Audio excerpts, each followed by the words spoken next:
Very good morning दोस्तों। 12 मार्च 10 बज रहे हैं। आईईडी का पहला chapter video number 1 Indian economy on the eve of independence. I hope आपने 8 बजे वाला सैंपल क्वेश्चन पेपर कर लिया होगा और उसके आंसर से आपने अपने क्वेश्चंस को या जो आपने बनाया था उसको रेक्टिफाई कर लिया होगा, रीचेक कर लिया होगा। जहां डाउट होगा वो मुझे भेज दीजिए। 10 बज रहे हैं, शुरू करते हैं पहला video. 12 March Indian economy on the eve of independence. देखिए, कॉलोनियल रूल से आने के पहले, before the advent of British rule, हमारी इकोनॉमी के 3 कैरेक्टरिस्टिक थे। Prosperous, agrarian, well known handicraft industries. Prosperous मतलब हमें किसी के ऊपर डिपेंडेंट होने की जरूरत नहीं थी, क्योंकि बाद में हम हो गए थे। हम सेल्फ रिलायंट थे, ना तो फाइनेंशियल रिसोर्सेज के लिए किसी ऊपर डिपेंडेंट होना था। और हमारी इकोनॉमी प्रॉस्परस थी, मतलब हमारे यहां जीडीपी का जो ग्रोथ रेट था वो बहुत अच्छा हुआ करता था उस टाइम पर। एग्रेरियन इकोनॉमी, हमारे कंट्री का 2/3 पॉपुलेशन का लाइवलीहुड मेन सोर्स किसका था दोस्तों? कहां से आता था? एग्रीकल्चर से। और हम लोग हैंडीक्राफ्ट इंडस्ट्रीज के लिए पूरे इंडिया में नहीं बल्कि पूरे वर्ल्ड वाइड पर हमारी रेपुटेशन थी, क्योंकि सबसे इंपॉर्टेंट था हमारा field of cotton, silk, textile. और सबसे इंपॉर्टेंट, ड्यू टू हमारा रेपुटेशन, जो हमारे आर्टिशंस थे उनकी रेपुटेशन इतनी अच्छी थी कि हम वर्ल्ड वाइड फेमस थे। लो level of national income and per capita income. देखो, अगर हमको किसी भी कंट्री के बारे में जज करना हो कि वहां की कंट्री ग्रो कर रही है कि नहीं, तो आपको उसकी नेशनल इनकम और पर कैपिटा इनकम कैलकुलेट करनी चाहिए। लेकिन प्रॉब्लम यह हुई कि ना तो ब्रिटिश गवर्नमेंट ने कोई भी मेहनत या ऐसा कोई भी अटेम्प्ट, सिंसियर अटेम्प्ट नहीं लगाया जिसके थ्रू हम क्या कैलकुलेट कर सकते थे? नेशनल इनकम और पर कैपिटा इनकम। लेकिन कुछ इंडिया के लोग थे जिन्होंने, जो एक्सपर्ट्स थे इस मामले में, उन्होंने कैलकुलेशन किया था। दादा भाई Naoroji, William Digby, Findlay श्रीरस, V K R V. Rao और आर.सी. देसाई। बट इनके रिजल्ट इनकंसिस्टेंट थे। लेकिन एक क्वेश्चन इसके ऊपर आता है दोस्तों, एक क्वेश्चन आता है कि जो डॉक्टर राव थे उनका जो एस्टिमेट था उससे बहुत क्या माना जाता है? सिग्निफिकेंट। सेक्टर चालू होता है, 5 सेक्टर है अपने पास। इंडस्ट्रियल सेक्टर, ये सबसे इंपॉर्टेंट लाइन है जो आपको याद रखनी है दोस्तों। India could not build sound industrial base under the British rule. और इसके जो पुअर हालात थे वो अपने को पता चलता है। सबसे पहला, डी इंडस्ट्रियलाइजेशन या decline of handicraft industries. Britishers ने एक्सीडेंटली नहीं, ब्रिटिशर्स की ये एक सिस्टमैटिक प्लानिंग थी कि हम हैंडीक्राफ्ट इंडस्ट्रीज को वाट लगाएंगे, हैंडीक्राफ्ट इंडस्ट्रीज को बंद करेंगे। तो ये जो इनके सिस्टमैटिकली इन्होंने डिस्ट्रॉय किया था ना, ठीक है, और ये क्यों किया था? ताकि मॉडर्न इंडस्ट्रियल बेस इंडिया में न आ पाए या फिर मॉडर्न इंडस्ट्रियल बेस इंडिया में न बन पाए। और वो चाहते थे कि इंडिया इंडस्ट्रियल सेक्टर के लिए ब्रिटिशर्स पे डिपेंडेंट है। तो उन्होंने कैसे किया?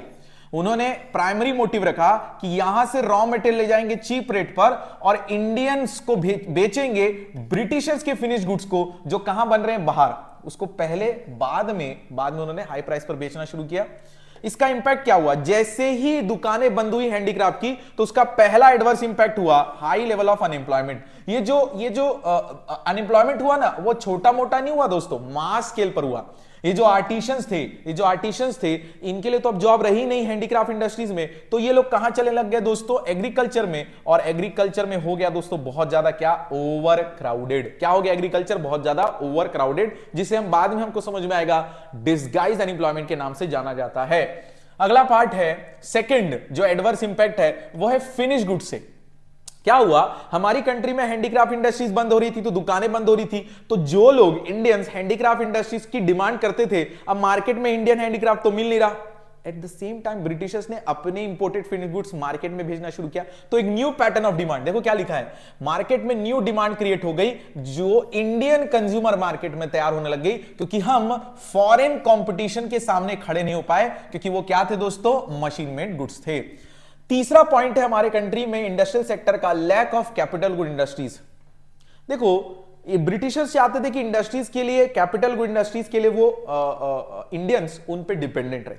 और हार्डली कोई ऐसी कोई इंडस्ट्री थी, टाटा टिस्को के अलावा, 1907 के अलावा ऐसी कोई इंडस्ट्री नहीं थी जो ब्रिटिशर्स के जैसे या ब्रिटिशर्स को कंपटीशन दे पाए। तो यहां क्या लिखा है? Hardly any capital good industry to promote further industrialisation. सबसे इंपॉर्टेंट लाइन क्या देखो, Britishers did not pay any attention to promotion there as they always wanted Indians to be dependent upon Britain. काहे के लिए दोस्तों? For the supply of heavy and capital goods. तो sir इसका मतलब हमारी कंट्री का इंडस्ट्रियल सेक्टर का जीडीपी में कंट्रीब्यूशन लो ही रहेगा। भैया इंडस्ट्री है नहीं, जो इंडस्ट्री चल रही थी जिसके कारण हम वर्ल्ड वाइड फेमस थे वो तो इन्होंने इंडस्ट्री बंद कर दी है। तो भैया न्यू इंडस्ट्रियल बेस का जो कंट्रीब्यूशन था वो बहुत कम रह गया, क्योंकि ऑब्वियसली बात है कुछ खुल नहीं पा रही इंडस्ट्रीज।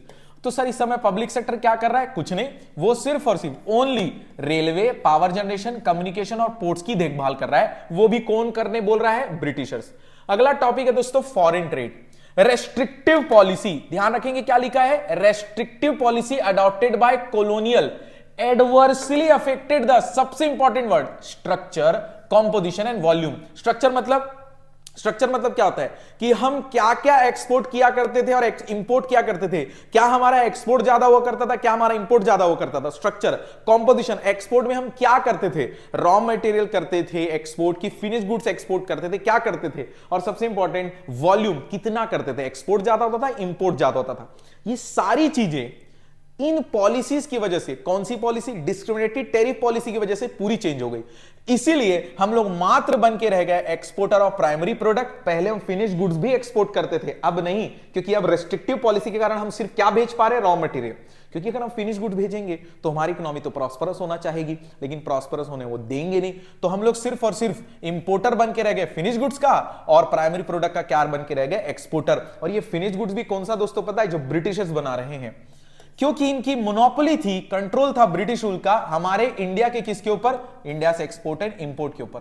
मोर देन 50% ऑफ, इतना ज्यादा कंट्रोल था कि हमारे कंट्री का 50% से ज्यादा ट्रेड किसके साथ रेस्ट्रिक्टेड था दोस्तों? ब्रिटेन के साथ, और रेस्ट चाइना, श्रीलंका और ईरान के साथ था। अब सबसे इंपॉर्टेंट, जब सर इतना एक्सपोर्ट हो रहा है तो इतना अगर एक्सपोर्ट हो रहा है तो सरप्लस भी हो रहा होगा। हाँ हो रहा था, बिल्कुल सरप्लस हो रहा था, लेकिन प्रॉब्लम ये है वो सरप्लस ब्रिटेन कहां यूज कर रहा था? जो उनको ऑफिस सेटअप करने में ब्रिटेन में जो खर्चा लगता था ना, उसको उन लोग यूज कर रहे थे एक्सपोर्ट सरप्लस से। जो उन लोग वॉर लड़ते थे उसके कारण जो खर्चा होता था वो हमारे सरप्लस को यूज करके करते थे, और उन्हें कोई भी सर्विसेज मंगवानी होती थी उसके इंपोर्ट पे जो खर्चा होता था वो हमारे एक्सपोर्ट सरप्लस से यूज करते थे। आगे चलते हैं दोस्तों, agriculture sector. During the pre-British period, the condition of Indian agriculture was not at all satisfactory. याद रखेंगे, बार बार ये क्वेश्चन आ रहा है स्टैग्नेशन वाला, बार बार एसक्यूपी में मैंने देख लिया, पीवाईक्यू में मैंने देख लिया कि स्टैग्नेशन के सबसे बड़े रीजंस में से कौन है, तो वह है दोस्तों land settlement system, that is zamindari system. सबसे पहला क्या लिखा है देखो, land settlement system. The most important reason for stagnation in agriculture was the introduction of zamindari system. Under this system, पहला point, profits accruing out of agriculture sector went to किसको दोस्तों? जमींदार को, इन द फॉर्म ऑफ क्या लिखा है? लगान। और फिर क्या लिखा है? आपको जमींदार को ब्रिटिशर्स ने क्या बोला था कि भाई तू एक फिक्स्ड सम हमको लाके देगा, उसकी डेट फिक्स रहेगी। जमींदार ने पूछा अगर मैं नहीं कर पाया तो मानसून की वजह से, वेदर कंडीशंस की वजह से, या किसी भी रीजन की वजह से, तो ब्रिटिशर्स ने बोला जो आपको राइट्स दिए वो हम लैंड राइट्स आपसे क्या कर लेंगे? छीन लेंगे। तो ना तो आप रहे जमींदार, ना तो आपके पास रहा गांव का ओनरशिप। तो डिपॉजिटिंग जो है स्पेसिफाइड सम, वो ब्रिटिशर्स गवर्नमेंट को देने की क्या थी दोस्तों? फिक्स थी। अब क्या लिखा है? फेलिंग विच, अगर आप ये नहीं कर पाए तो they will lose their rights. Zamindar and colonial ने बिल्कुल भी did nothing to improve the condition of, क्या लिखा है? एग्रीकल्चर। उनको क्या मतलब? अगर उनको थोड़ा सा भी बिजनेस स्ट्रेटेजी के बारे में थोड़ा नॉलेज रखते उस समय, या थोड़ा भी दिमाग लगाते और सिर्फ इंडिया को सिर्फ एक्सप्लॉइट करने की जगह ये सोचते कि इनके साथ एक बिजनेस स्ट्रेटेजी अपनाते, तो शायद ब्रिटिशर और जमींदार दोनों मिलकर इंडियन एग्रीकल्चर की थोड़ी तो हालत पर खर्च करते, बट नहीं, दिमाग था नहीं। दूसरा है कमर्शियलाइजेशन ऑफ एग्रीकल्चर। फार्मर्स को हायर प्राइस दिया जाता था कि आप क्या उगाओगे? Cash crop. हाउएवर, इसकी वजह से कोई इकोनॉमिक कंडीशन तो फार्मर्स की अच्छी नहीं हुई। क्यों? क्योंकि वो जो फूड क्रॉप उगा रहे थे उसकी जगह उनको क्या उगाना है? आप कैश क्रॉप। सबसे इंपॉर्टेंट लाइन क्या लिखी है? Which were to be ultimately use by British industries. तो देखो, अगर आपको कैश क्रॉप उगाने बोल रहा हूं और कैश क्रॉप में अगर आपसे खरीदूं तो आपको पैसा मिलेगा, लेकिन मैं आपको कैश क्रॉप उगाने बोल रहा हूं, लेकिन वो कैश क्रॉप यूज कहां होगा? ब्रिटिशर्स को। तो फायदा तो दोनों घुमा फिरा के किसको हो रहा है? ब्रिटिशर्स को। और आगे क्या लिखा है? फूड ग्रेन का कम होने की वजह से, कमर्शियलाइजेशन के बढ़ने की वजह से हमारे कंट्री में क्या आया? Famine. Low level of productivity. एक तो इधर हमारी कंट्री में आप फूड क्रॉप को छोड़ के कैश क्रॉप उगाने बोल रहे हो, और एट द सेम टाइम हमारे एग्रीकल्चर को इंप्रूव करने के लिए आप कोई खर्चा नहीं कर रहे हो। तो इसका मतलब फार्मर्स जो भी स्ट्रैटेजी यूज करेंगे, मतलब जो प्रोडक्शन करने के लिए जो टेक्नोलॉजी यूज करेंगे, वो बहुत ऑब्सोलीट और ओल्ड टेक्निक है, जिसकी वजह से 1 हेक्टेयर लैंड से, 1 एकड़ लैंड से जो प्रोडक्शन होगा उसकी प्रोडक्टिविटी कम रहेगी। Reason, low level of technology, lack of irrigation facility and negligible use of fertiliser. तो सर पैसा था कि नहीं? India's agriculture facing scarcity of investment. किसमें किसमें? टेरेसिंग करने, फ्लड कंट्रोल या ड्रेनेज कंट्रोल। क्यों? ध्यान से समझो। हमारे कंट्री में उस समय पर एग्रीकल्चर सेक्टर का फोर्सफुली कमर्शियलाइजेशन हुआ है।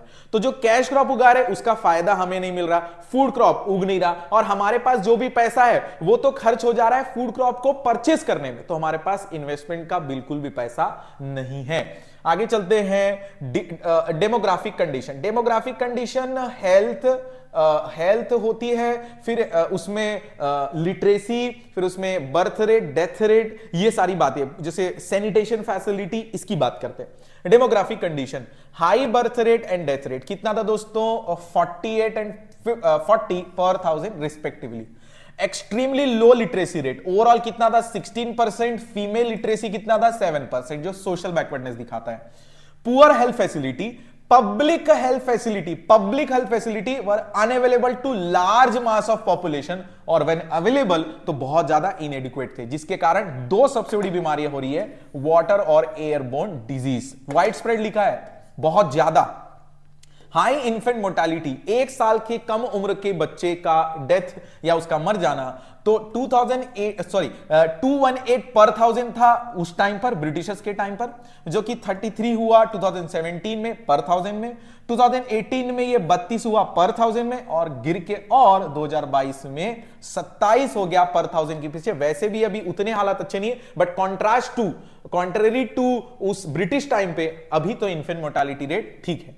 लो लाइफ एक्सपेक्टेंसी 32 ईयर उस समय था, in contrast to present 69 years है। वाइड स्प्रेड पॉवर्टी, इसका सबसे बड़ा रीजन है वाइड स्प्रेड पॉवर्टी। हमारे कंट्री में सबसे ज्यादा बड़ी दिक्कत है पॉवर्टी, क्योंकि आपका जीडीपी में कंट्रीब्यूशन एग्रीकल्चर सेक्टर का बहुत लो है।